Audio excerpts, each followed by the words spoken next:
नमस्कार, आप देख रहे हैं उत्तर प्रदेश एक्सप्रेस। मैं हूं आपके साथ बुशरा और सबसे पहले खबर की बात करेंगे, जहां लोकसभा चुनाव के लिए बहुजन समाज पार्टी की मुखिया मायावती ने अब तक यूपी की 80 लोकसभा सीटों में से 64 पर उम्मीदवारों का ऐलान कर दिया है। इसमें 18 मुस्लिम और 13 ओबीसी, 15 अनुसूचित और 18 स्वर्ण उम्मीदवार हैं। बीएसपी की इस रणनीति ने सपा और बीएसपी की मुश्किलें बढ़ा दी हैं। बीएसपी ने वाराणसी लोकसभा सीट से उम्मीदवार बदल दिया है। इस सीट पर बीएसपी ने पहले अतहर जमाल लारी को टिकट दिया था, लेकिन अब उनका टिकट बदलकर सैयद नियाज अली को प्रत्याशी बनाया गया है। इसी तरह से बीएसपी ने फिरोजाबाद सीट से पहले सत्येंद्र जैन सोली का टिकट काटकर उनकी जगह चौधरी बशीर को मौका दिया। कल घोषित की गई बीएसपी की 11 प्रत्याशियों की सूची में 5 मुस्लिम, 3 ओबीसी और 3 अनुसूचित जाति के उम्मीदवार हैं। बीएसपी ने हरदोई सीट से भीमराव अंबेडकर को टिकट दिया है। संत कबीर नगर में मोहम्मद आलम, फतेहपुर सीट से मनीष सिंह सचान, फिरोजाबाद सीट से चौधरी बशीर, सीतापुर सीट से महेंद्र सिंह यादव को टिकट दिया है। उनके अलावा महाराजगंज सीट से मोहम्मद मौसमी आलम, मिश्रित सीट से बीआर अहिरवार को टिकट दिया गया है।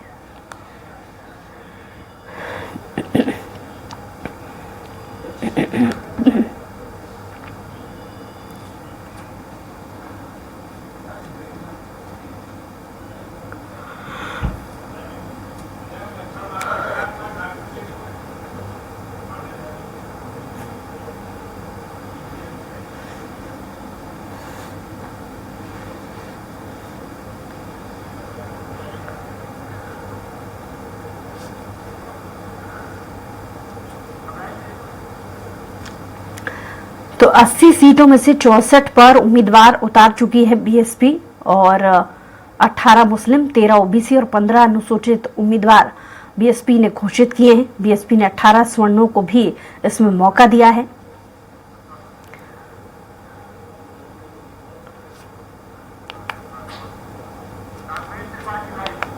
और इसी पर ज्यादा जानकारी के साथ स्वराज संवाददाता राघवेंद्र तिवारी हमारे साथ त्रिपाठी जी हमारे साथ लाइव जुड़ गए हैं। त्रिपाठी जी, जिस तरीके से बीएसपी ने भी पूरे दमखम के साथ मैदान में अपने प्रत्याशियों को उतारा है, कहीं ना कहीं देखा जाए इंडिया में भी समर्थन ना देना और अपनी अलग एक रणनीति बनाना, तो क्या लगता है चुनावी मैदान में कितनी मजबूती के साथ, मीडिया एनालिसिस के हिसाब से अगर बात की जाए, कितनी मजबूती के साथ बाकी पार्टियों की तुलना में बीएसपी उतरी है? देखिए बुशरा जी, जब 2022 का विधानसभा चुनाव था तो मायावती की पार्टी यानी बहुजन समाज पार्टी केवल 1 सीट जीत पाई थी। उस समय कहा जा रहा था कि मायावती भारतीय जनता पार्टी को फायदा पहुंचाने के लिए ऐसे प्रत्याशियों को टिकट देती हैं जो भारतीय जनता पार्टी को फायदा पहुंचा सके, और उनको बीजेपी का बी टीम उत्तर प्रदेश में कहा जाने लगा था। यही इंडी गठबंधन के नेता चाहे अखिलेश यादव हो चाहे कांग्रेस के लोग हों, लगातार मायावती पर आरोप लगाते थे। लेकिन यह चुनाव मायावती ने सभी दलों के लिए सरदर्द बना दिया है। भारतीय जनता पार्टी के लिए जिस तरह सवर्णों को टिकट दिया है वह भारतीय जनता पार्टी के लिए मुसीबत बने हैं, और जिस तरह से ओबीसी और मुस्लिम प्रत्याशियों को मैदान में उतारा है वह समाजवादी पार्टी के लिए सिरदर्द बन चुके हैं। जो कल 8 सीटों पे चुनाव हुए हैं, कहीं न कहीं मायावती बड़ा फैक्टर बनकर उभरेंगे, क्योंकि जिस तरह से अनुमान लगाए जा रहे थे कि समाजवादी पार्टी और भारतीय जनता पार्टी में सीधा मुकाबला होगा, तो कहीं न कहीं बसपा ने इस चुनाव को त्रिकोणीय बना दिया है। और उत्तर प्रदेश में विकास के नाम पे चुनाव तो शुरू होता है, लेकिन अंततः आके जातिवादी गोलबंदी पे चुनाव सिमट जाता है। और मायावती ने जिस रणनीति के तहत यह चुनाव दिया, 18 मुस्लिम प्रत्याशियों को टिकट दिया है और 18 मुस्लिम प्रत्याशी वहां उतारा है जहां पे समाजवादी पार्टी ज्यादा मजबूत स्थिति में दिखाई पड़ रही थी। इसी तरह से 18 सवर्ण प्रत्याशियों जिसमें ब्राह्मण, क्षत्रिय, वैश्य के लोग शामिल हैं, वह ऐसे लोगों को टिकट दिया है जहां पे भारतीय जनता पार्टी अपना दम दिखा रहे थे कि हम एक तरफा चुनाव जीत जाएंगे। तो कहीं न कहीं मायावती ने जो रणनीति अपनाई है तो दोनों दलों के लिए मुसीबत खड़ा किया है और अपनी नई पहचान बनाने की कोशिश की रहे। बुशरा जी, 1984 में जब बहुजन समाज पार्टी मैदान में आई थी तो काशीराम जी इसके नेता हुआ करते, तो उन्होंने नारा दिया था, तिलक तराजू और तलवार, इनको मारो जूते चार। इस नारे के इतना असर हुआ था कि दलित समुदाय एकजुट काशीराम जी के साथ जुड़ गया था और बहुजन समाज पार्टी को लगातार समर्थन देता रहा था। लेकिन इससे बहुजन समाज पार्टी कभी बहुमत में नहीं आ पा रही थी। 1992 में जब काशीराम और मुलायम एक साथ आए तो एक नारा दिया गया, मिले मुलायम काशीराम, हवा में उड़ गए जय श्री राम। और इसका नतीजा रहा कि दोनों लोगों ने मिलकर उत्तर प्रदेश में सरकार बना ली।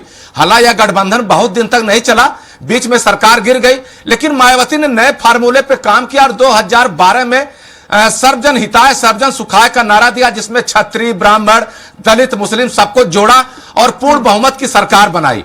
और अब मायावती फिर उसी रास्ते पर चलने की कोशिश कर रही हैं। हालांकि दलितों पे ज्यादा फोकस है उनका, लेकिन जब टिकट वितरण की बात आई है तो उन्होंने सवर्णों को भी तरजीह दी है, मुसलमानों को भी तरजीह दी है, ओबीसी को भी तरजीह है, और जो सुरक्षित सीटें हैं 17 उस पर उन्होंने SC ST के लोगों को तरजीह दी है। तो मायावती की कोशिश यही है कि जिस तरह से वह सियासत के हाशिए पे उत्तर प्रदेश में थी, अपनी जगह बनाई जाए। चूंकि मायावती जानती है कि वोट परसेंटेज बढ़ने के बाद जब 2027 में विधानसभा का चुनाव होगा तो अगर किसी दल से गठबंधन होगा तो बार्गेन की स्थिति में रहेंगे और मजबूती से बार्गेन करेंगे उनको। चूंकि इस बार इंडी गठबंधन में वो शामिल नहीं हुई, उनको केवल 7 सीटें दी जा रही थी, तो मायावती ने उसको इनकार कर दिया था। अब अगर आप याद करिए 2019 के अब चुनाव हुआ था तो मायावती ने बड़ी भूमिका निभाई थी और अखिलेश यादव को कम सीटों पर चुनाव लड़ना पड़ा था। तो मायावती वही चाहती हैं। इसी नाते जो सामाजिक समीकरण का ताना बाना बुना है वह भारतीय जनता पार्टी को भी परेशान किए हुए है, इंडी गठबंधन को भी परेशान किए हुए है। हालांकि अखिलेश यादव बार बार आरोप लगाते रहते हैं कि मायावती का टिकट तो भारतीय जनता पार्टी के कार्यालय से बढ़ता है, लेकिन जिस तरह से टिकट दिए गए हैं, मुस्लिम समुदाय को तरजीह दिया उन्होंने, सवर्णों को तरजीह दिया, ओबीसी को तरजीह दिया, तो कहीं न कहीं दोनों दल इससे परेशान है, उन्हें अपना वोट कटने का अंदेशा है। और पश्चिमी उत्तर प्रदेश में जब कल मतदान हुआ तो लग रहा था कि चंद्रशेखर रावण जो आजाद समाजवादी के पार्टी है, जो दलित बिरादरी की राजनीति करते हैं, पश्चिमी उत्तर प्रदेश में मतदाता उनके साथ जाएगा। लेकिन जिस तरह से मतदाताओं ने मायावती को तरजीह दिया, मायावती का हाथी निशान को ढूंढकर वोट किया है, उससे कहीं न कहीं भारतीय जनता पार्टी और समाजवादी पार्टी दोनों सख्ते में है। चूंकि दोनों दल लगातार कोशिश कर रहे थे कि दलित वोट उनको मिले। अखिलेश यादव ने PDA का नारा दिया, यानी पिछड़ा दलित अल्पसंख्यक, वहीं भारतीय जनता पार्टी ने सबका साथ सबका विकास का नारा दिया, लाभार्थी योजनाओं को गिनाया, उज्ज्वला योजना को गिनाया, मुफ्त खाद्यान्न राशन योजना को गिनाया। और जिस तरह से राष्ट्रीय स्वयंसेवक संघ में दलित पदाधिकारियों की तवज्जो दिया गया है, उसको उनको विश्वास था कि दलित उनके पास आया है। लेकिन मायावती के दांव ने अखिलेश यादव को भी चित किया है और भारतीय जनता पार्टी को भी चित किया है। जी बुसरा जी। जी राघवेंद्र जी, जिस तरीके से आपकी रिपोर्ट में कहीं ना कहीं 2-3 चीजों को लेकर के जो खास चीज निकल करके सामने आई है, पहला कि हर तबके के जो उम्मीदवार हैं उन्हें तरजीह दी गई है। दूसरा, सबसे ज्यादा फोकस इस बात को लेकर के भी किया गया है कि वोट काटने की राजनीति पर किस तरीके से प्रेशर डाला जा सके। लेकिन एक और खास बात, किसी भी चुनाव को लड़ने के लिए सबसे पहले मजबूती से काम होता है पार्टी के अंदर, यानी अंदरूनी कलह। हमने देखा है नतीजों में अक्सर ये चीज सामने आती है कि अंदरूनी कलह इस तरीके से हावी हो जाती है कि नतीजे बदल जाते हैं।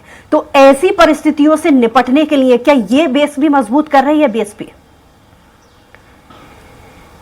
देखिए बुसरा जी, किसी भी चुनाव को जीतने के लिए संगठन बहुत बड़े मायने रखता है। उत्तर प्रदेश में कमजोर जो कांग्रेस हुई है उसका सबसे बड़ा कारण संगठन का बिखराव है। क्योंकि उत्तर प्रदेश से कांग्रेस 37 साल से जब सत्ता से बाहर हो गई तो धीरे धीरे उसके कार्यकर्ता अन्य पार्टियों का रुख कर लिया, कुछ बसपा चले गए, कुछ सपा गए, कुछ भारतीय जनता पार्टी में आ गए। यही स्थिति बहुजन समाज पार्टी में थी।